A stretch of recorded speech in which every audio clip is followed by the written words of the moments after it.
This is Pilleater. Today is March 7th, 2024.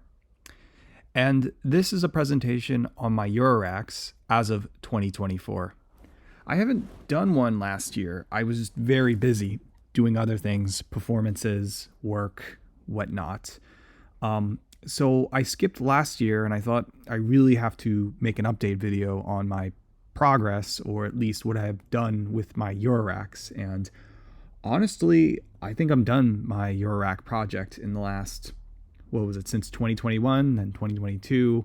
There was some development in 2023. So yeah, I think 2024 should be, I've reached a climactic endpoint with my Euroracks, and this is a little presentation on what my Euroracks look like. There's two projects, and how I do it to make electronic music. So as I said before, I have two systems. I'm going to go with the first system and then talk about the second system. So for the first system, I have two Arturia Rack Brute 6Us. There's one for the top and one for the bottom. The bottom one is reversed and folded away, so both could clap together like a book. And modules are on the top and on the bottom. So I'm going to go and look at the top case first. This is the top case. Looks very similar to 2022. So I'm going to go over each module unit. This is obviously the power. You put it in, you turn it on. I think this is around or below 2000 milliamps. Not so sure. So I'll go right into the oscillator, the Roland 512. Love it. No complaints here. If not the best oscillator ever made. I love the Roland sound. I wouldn't say it's like an SH-101, but it just has a very clear sound to it. And you get two of them as well. And this is just something that's just mandatory. In fact, I have the entire Roland system, and I'll get to that in a bit, but the oscillator is a must. No surprise here. This is the Mod Bap, not Boom Bap, Performer. Reverb, delay, tape stop, whatever effect. 4 different effects in one, all monophonic, or you have 2 effects into a stereo. This was kind of just, I need an effects unit for, and I just like pressing the buttons like an arcade stick. A little overpriced, yeah, a little pretentious Mod Bap. Don't know why Roger Lynn went on their podcast to get mocked by a bunch of gay black men, but whatever. Interesting device nonetheless. ADSR, you need one. There's 3 ADSR units on this module, on this Eurorack, and just does what it does. I like it a lot. Really cool, this one, the Vostok. It is a 6 VCA in and out with CV control. Absolutely adore it. Kind of condenses 6 in one. It's not like a Behringer 4-play or the IntelliGel. It's I want to focus less on the VCA. I just wanted to have a clear sound, and so it does everything at once. If I was just focused on the top here, this is the main output. Roland has made these great devices in the last 7 years. The mixer with mutes, level sliders like the Roland TR6S. You could just perform that way and just out it through an audio interface. You get 6 tracks of Eurorack, and I think that is the limit. You don't want to have more than that, I guess, if you want to do 8. But 6 tracks is good enough. I have some mixers if I want to create the illusion there's more, like 8 tracks, but love this a lot. This is basically the main performance if I'm playing with the mutes and the sliders. More ADSR. You got to have your ADSR for anything, filters, whatnot. This Dreadbox Echo, it's pretty old, but I like how cheap it is, and I like the sound. It has this kind of fake tape delay sound to it. Like the feedback a lot. It sounds like it's a very wobbly sound, very cassette-like sound. I adore it. I like it. The Curtis filter is huge on this. Especially the Resonance can really break a speaker, so you got to be careful with that, especially on 2 o'clock on the Resonance. Frequency, sometimes I'll put an LFO through it, but there's also the VCA in this as well, so keep that in mind if I want to save VCA space. VCA filter, but a very, very loud. That will break your speaker for sure. The one, just a sample player, upload some of the samples I like on it. You can switch through samples on this and just let it go through a corral, like a carousel saw style. Cool if you want to get really experimental, kind of unpredictable, but if I need that TR7-7 cowbell, I'll go right in there and get that little boop sound. The Disting Sleeper, whatever effect, it's the Joker card. I need another VCA, I need an LFO, I need a sample and hold.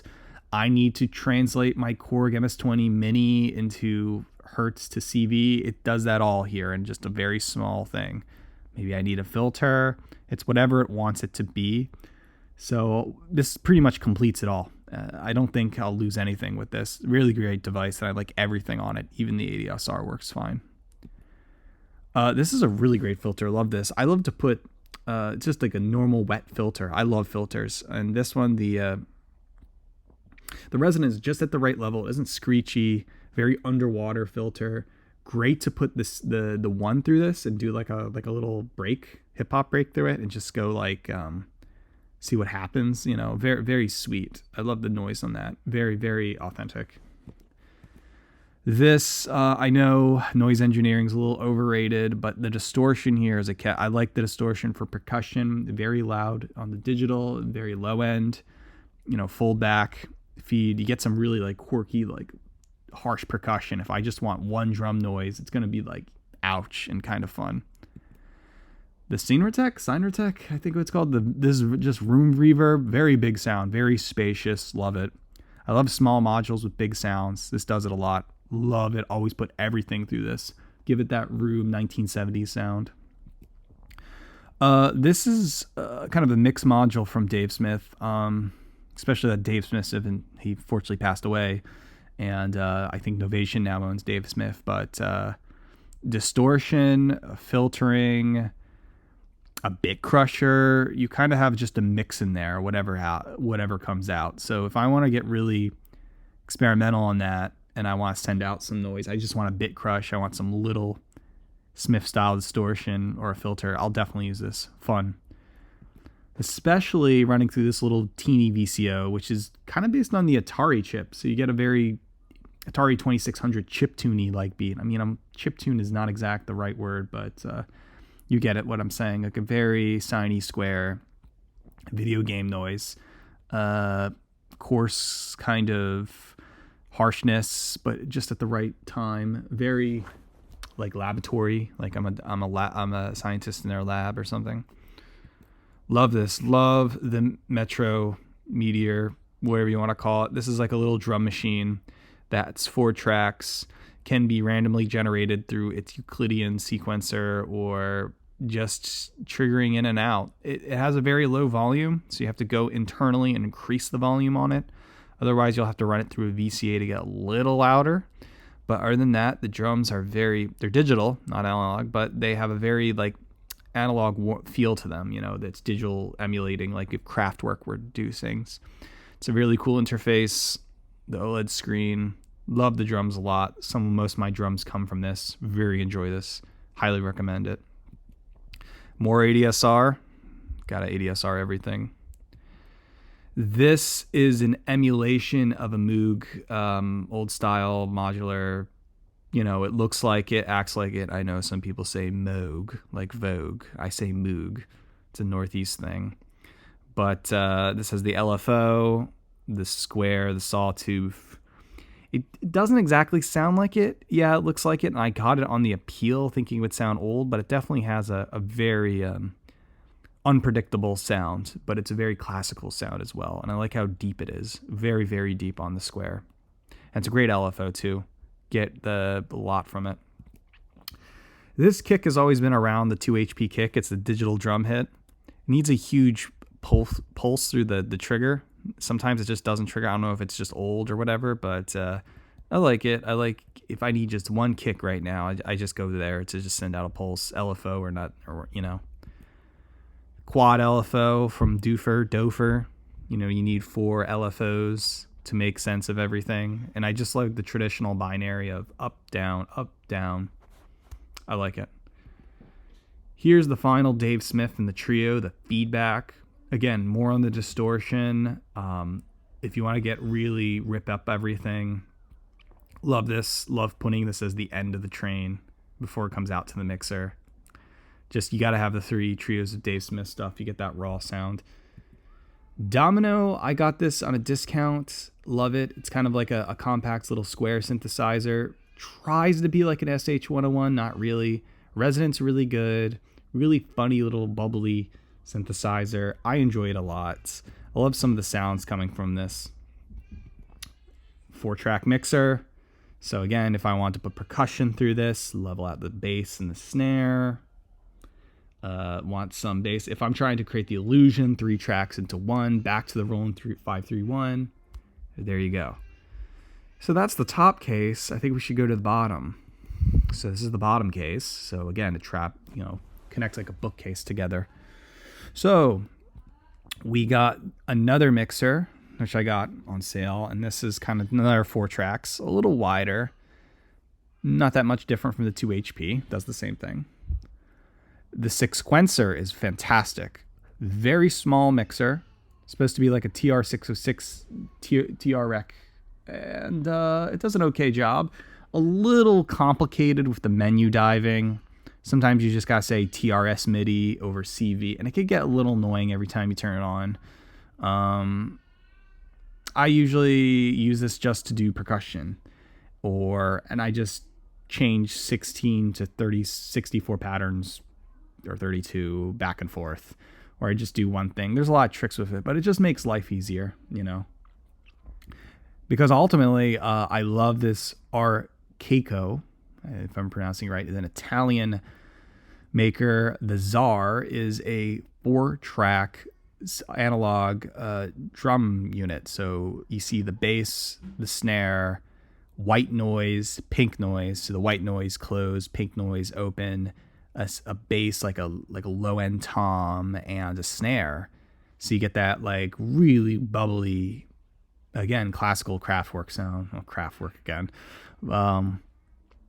Put that through the Sequencer, and you're triggering the 4 sounds, and you get this little synthetic right away. And while this unit is huge, I enjoy it very much, and the possibilities from it are really cool. I think this was 300. I got it when it first came out. I think you can still get it. I like it a lot because it's not just digital. I try to make this as analog as possible. So here we have a little digital filter from Erica Simps. Very, very, again, I love filters. I love the sound of it. Very low end, very sexy. Like the way of it. Makes things easier. Here's just an oscillator. It's like a domino synth, but it's just the oscillator, the Titan. Very wide sound. I love the sound from this. I love to plug a keyboard into this and just go with it.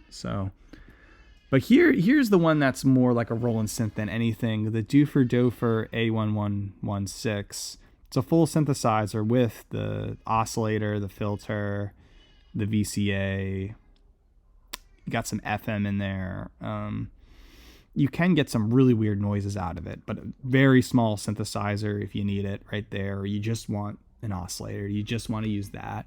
I like things which are compact and readily available, and I don't have to like play Lego pieces and make something out of it.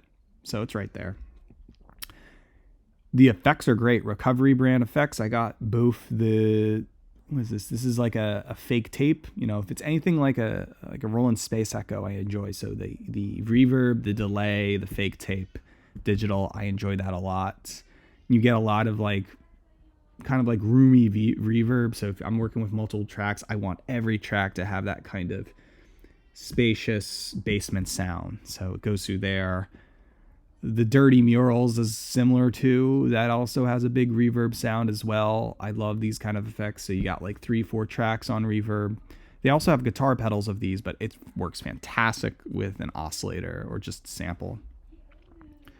Now, if you haven't guessed, the bottom of this rack unit has all of the Roland System 500 Unix, except the VCA. Again, I can live my life without VCAs. I don't need it. I mean, the VCA on the Roland is warm and it would be nice, but it takes up space. I can use the Vostok for that. But Here's a phaser. Like here we got an LFO, gate delay. See, this is where the fun sound design parts comes in, and I enjoy this a lot. Have the options of, need that extra LFO, need that delay, gate delay. It's here. Going all the way in a quarter. You got the envelope and LFO. I bought this unit used, so the frequency and delay knobs are not the original. Somebody took them off and put them on, so it has that weird digital hardcore look.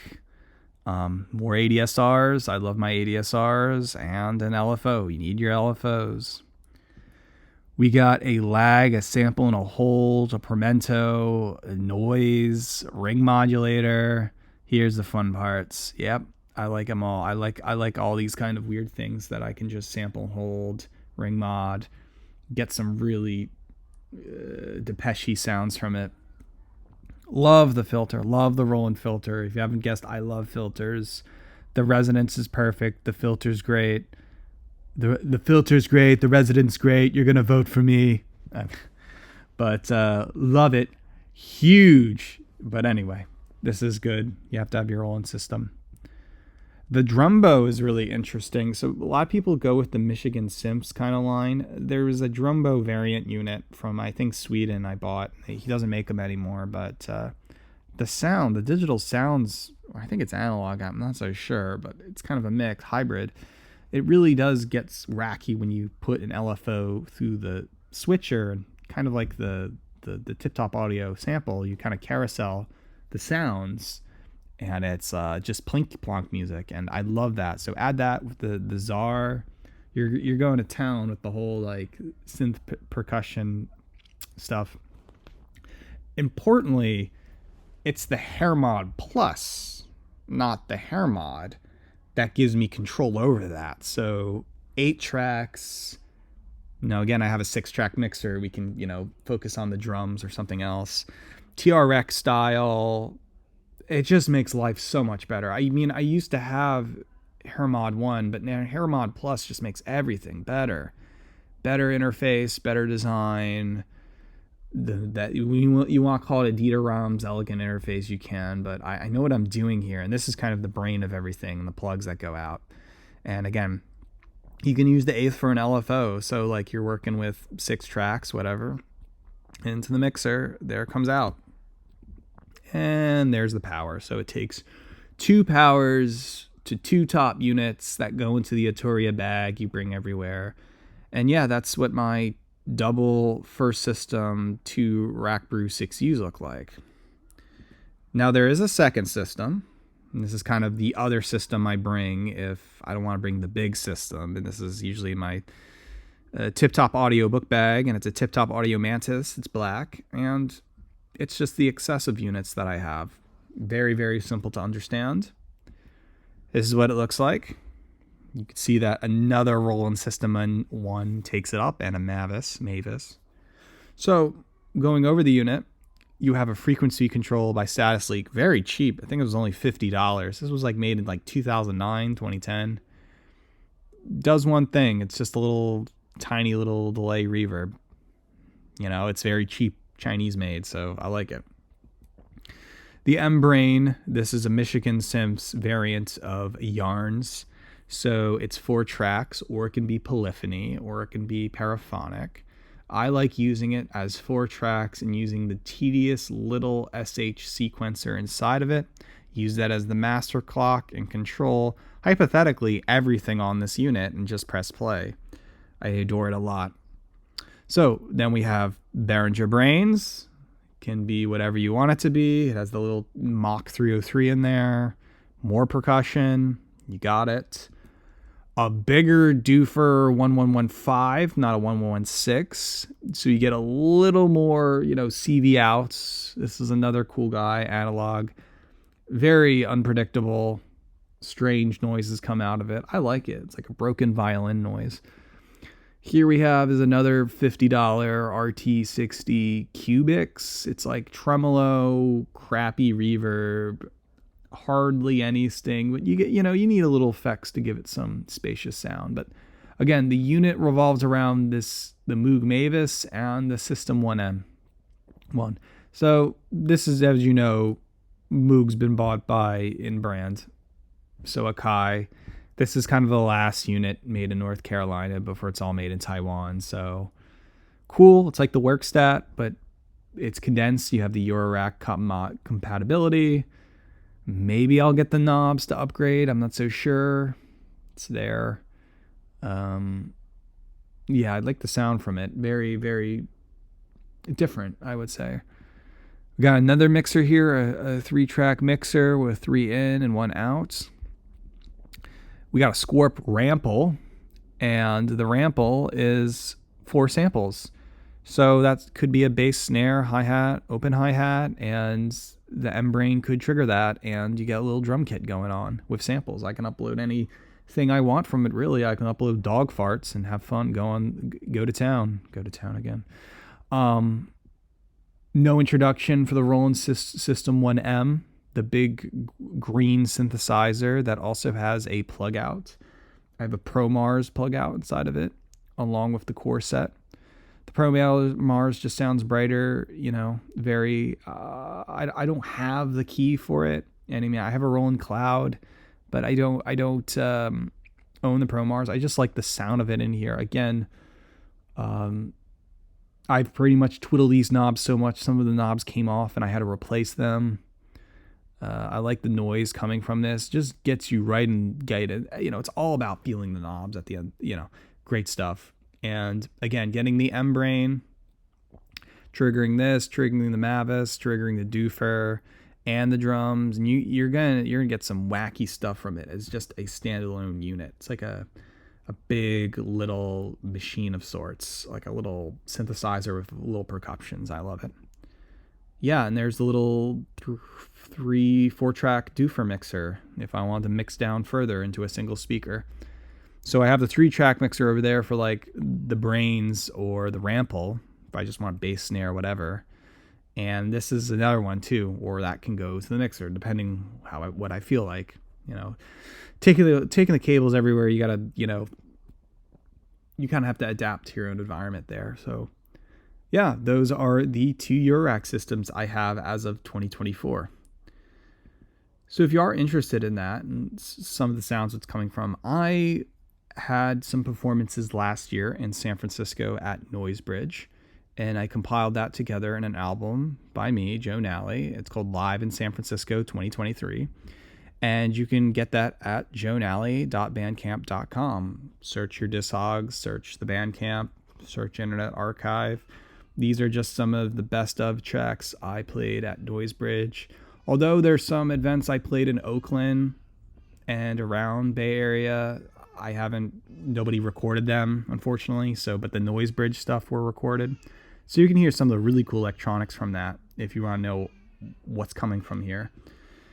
Well, Noisebridge was also fortunate enough to film these events as well, and I uploaded 4 or 5 of those clips, 6 of those clips, and as well made a compilation video, which you can view at another Mirror YouTube channel for my music I have at youtube.com/FrancisForever.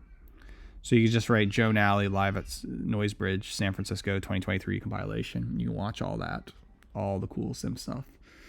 So yeah, I just wanted to make an update on that. So thank you for watching.